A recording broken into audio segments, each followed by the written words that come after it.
How did Sirius get his wand back? Hey, brother! You know what's always confused me? How so many ex-prisoners within the wizarding world somehow manage to get their wands back after not being released, but escaping prison. Like, we know that Hagrid is convicted of murdering Moaning Myrtle with a spider, for which he gets his wand snapped in half. I shouldn't have said that.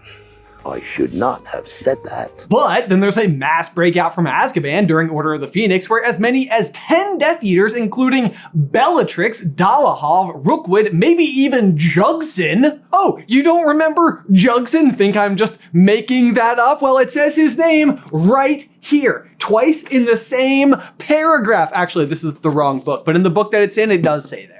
Actually, these are the pages from Through the Griffin Door. So if you sign up on the Patreon over there, you can be entered to, basically get one of these by signing up for an annual patronage. They're kind of cool. Jugson! Right there. Actually, right there too! Jugson! Not at all relevant to today's video, and that bit took a long time to set up, but you know what? Worth it. But I swear, you guys, I have read this book easily 100 times and only first read this name today. I think the simulation is getting glitchy. Either way, they all seem to get their wands back. And so maybe you'd make the argument that they escaped from Azkaban with the aid of the Dementor, so potentially their wands are just kept at the prison, in the back. But then there is Sirius Black, who escapes completely on his own and similarly also eventually gets his own wand back. What gives? Or who gives what wands when? No, I lost it. But Hagrid's is snapped for a non-wand related murder, but Sirius's is not snapped after 50 people apparently witness him murder 13 people with a wand. I suppose what could be happening here is that Hagrid was just an underage wizard and therefore too young to be sent to Azkaban, so the only real fitting punishment was just to prevent him from being able to perform any more magic? So wand snapping, not a totally common practice. It's more like juvenile detention for the wizarding world. And so maybe the Dementors do keep track of the prisoners' wands, and the reason that all the Death Eaters have them, and notably Sirius doesn't, is because they had the help of the Dementors and he didn't. But I also don't know if that totally tracks either, because most of these prisoners are serving life sentences, and we know that the wand chooses the wizard, so it's not like you just take all of the unused wands and drop them back into circulation. Are there Goodwills in the wizarding world? So what good is it to just store them? And if that's the case, it still doesn't explain how Sirius eventually does get his wand back. So how are all of these prisoners getting their wands back, and why aren't they snapping them? Hey, brother! Okay, so what do we know about Sirius Black's wand at all? Is it possible he just gets a new one and never actually recovers his first one? Because I suppose it's possible, but also seems pretty unlikely. I mean, it's not like he can just stroll into Ollivanders like he could Quality Quidditch supplies and buy Harry a firebolt. Okay, but hold up. Crookshanks took the order to the Owl office for me. I used your name, but told them to take the gold from Gringotts vault number 711, my own. What? I swear that sentence was not in the book until today. Seriously, did we get a system update last night? Did we system update last night?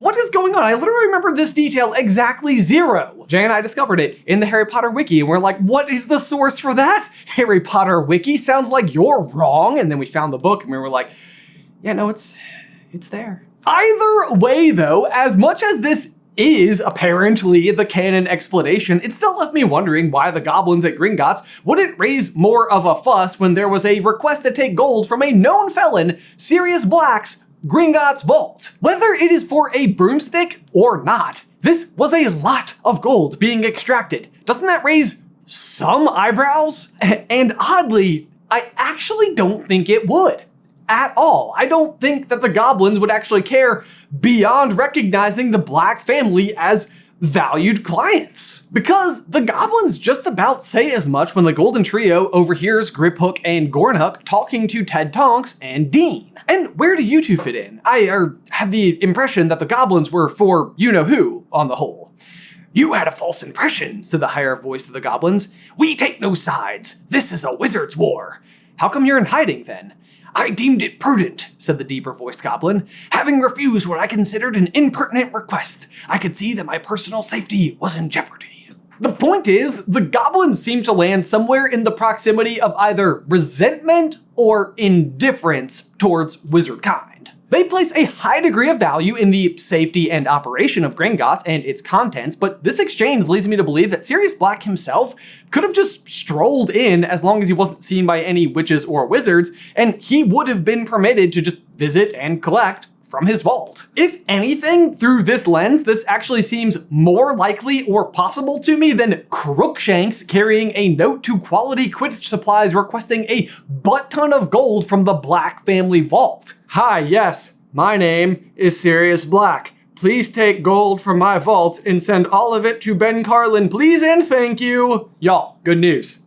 I'm rich. However, I digress, because now I need to take a quick moment to tell you about today's sponsor, Bespoke Post. Boy, howdy, talk about a great way to get some amazing gear without having to drop a ton of gold, because Bespoke Post is best known for the creation of their Box of Awesome. The Box of Awesome is a monthly subscription that comes jam-packed with amazing goods from small businesses and up-and-coming brands from around the world. And if you're a longtime viewer, you know that I am a huge fan of Bespoke Post. If you check my order history, you'll see that I've received exactly 86 of them dating back to 2014. One of my all-time favorites, though, has to be the Forge box, which comes with this gorgeous Damascus steel knife made by Buck and Bear Knives in Pennsylvania. And I love that it's just like a super functional piece of art. It's just pretty to look at. But if you want my recommendation based on the current available boxes for next month, I've already got my eye on that Pop box, which comes with like gourmet popcorn and like all sorts of like flavor dustings you can add on top. Like, yes, please, say less. Be sure to check it out. It's free to sign up and you can skip a month or cancel at any time. Plus, you can get 15% off your first box when you sign up at boxofawesome.com and enter code SUPER at checkout. That's boxofawesome.com, code SUPER for 15% off your first box. Boxofawesome.com, code SUPER, link is in the description down below. Okay, but back to Sirius, because the point is, if it was just as easy as buying a wand or even just stealing one, then I feel certain that Sirius would have just done that. Like, heck, after year 3, Dumbledore knows that he is innocent,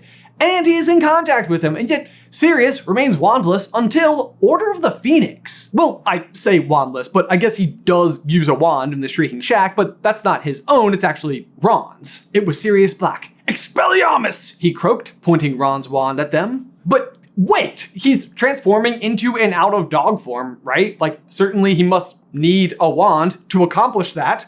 Right? I'm so glad you asked. You're always so good at doing that, because this is an excellent point, because you'd think so, and yet no. There is, of course, the famous scene in the movie where Peter picks up the abandoned wand and is able to use it to retransform into a rat, and that is also what happens in the books. Pettigrew had dived for Lupin's dropped wand. Expelliarmus, Harry yelled, pointing his own wand at Pettigrew. Lupin's wand flew high into the air and out of sight. Stay where you are, Harry shouted, running forward. Too late. Pettigrew had transformed. But we also know that Sirius is only able to escape from Azkaban by transforming into his dog form. So one night when they opened my door to bring food, I slipped past them as a dog. It's so much harder for them to sense animal emotions that they were very confused. I was thin, very thin, thin enough to slip through the bars. And clearly, he didn't have his wand while he was in prison, so no. You don't need a wand to transform into your Animagus form. But I do love what this says about Sirius and Peter. Like, becoming an Animagus is pretty hard, no matter what, and yet Peter still can't do it without a wand. But Sirius can still do it even after being subdued by the Dementors for... how long was it again? 12 years of it! Okay, chill! We good? We good? Just trying to commend your sick morphin skills. Actually, I also sort of love that this sort of means that Peter, while is of course living in a house full of wand-carrying wizards, so probably could just, nab one at any point in time to transform back into a person. But he also doesn't have one of his own and can't transform without it, so thusly is medium trapped inside of his rat state. Although one could argue that he was permanently trapped inside of his rat state. Am I right?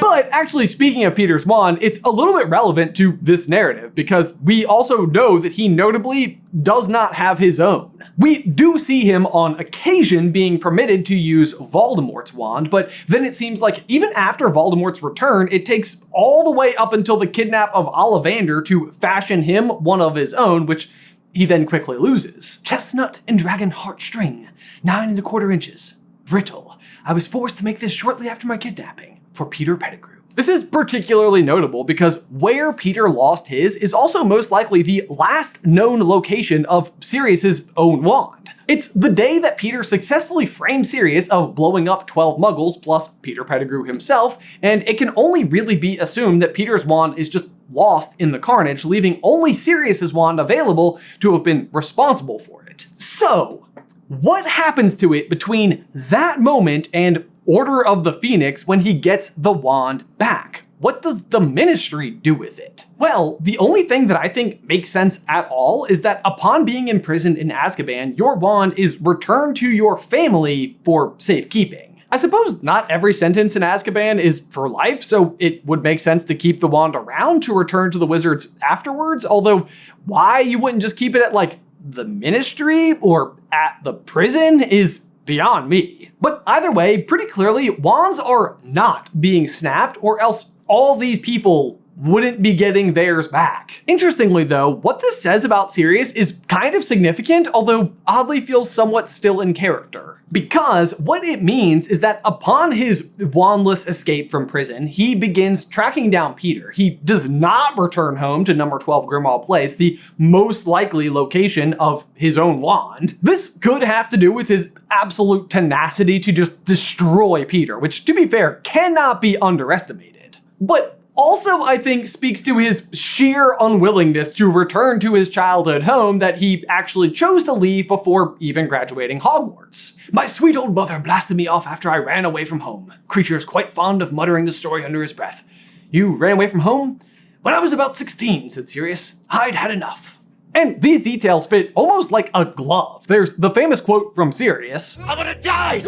I would have died rather than betray my friends! A sentiment that I have always wholly believed. Like, I genuinely think that Sirius would have guarded Lily and James with his own life. So his desire to attack Peter will not be slowed by anything at all, not even the aid of his own wand. Actually, even just taking a step back to that line where it says that he ran away from home, we know that Sirius did not see eye to eye with his family, but the fact that he remains wandless here speaks to how bad it really was. It means that Sirius, who I will remind you is a wizard, would rather remain wandless and be on the run living in caves and off of rats than to even return to his parents' home for even just several minutes. That really seems to illustrate just how bad living at home with his parents was. But after Voldemort has returned, it appears that push has finally come to shove and Sirius relents, offering up his old home as headquarters of the Order of the Phoenix, where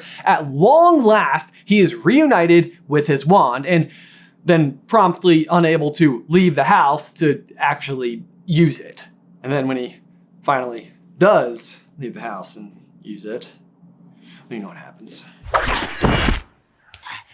This is likely what happened to Bellatrix and the rest of the Death Eaters as well. Once in Azkaban, their wands were just sent to their families and easily reclaimed once out. Although I will say that it is still just baffling to me that they don't just break them. I mean, I guess they just assume it's literally impossible to break out of Azkaban, which, spoilers, it's not. But this also seems to speak to a certain kind of arrogance on behalf of the Ministry. But even that being said, arrogance could just simply be at the center of all of this, because all of the wizards who seem to recover their wands also seem to come from wizards known for having a very long and important pure blood wizarding line. Meanwhile, Hagrid's is of course half giant, but like, hey, when was the Ministry ever known for its prejudice? That's a rhetorical question, it's often. Lupin, house elves, goblins, who will probably let felons come in and collect their money because of how badly they've been treated by the Ministry. And I know that sounds ridiculous, but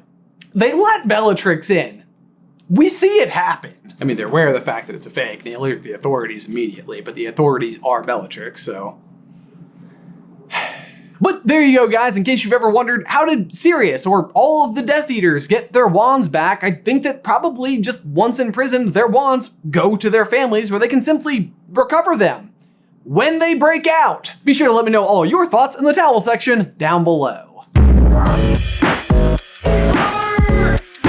But guys, as always, thank you so much for watching. Be sure to like this video and subscribe to the channel if you haven't already. If you're sitting there wondering like, well, Ben, what about Voldemort? How did he get his wand back? Because surely the Ministry wouldn't be that ridiculous. Well, we made an entire video about that right over here. But otherwise, guys, until next time, bye!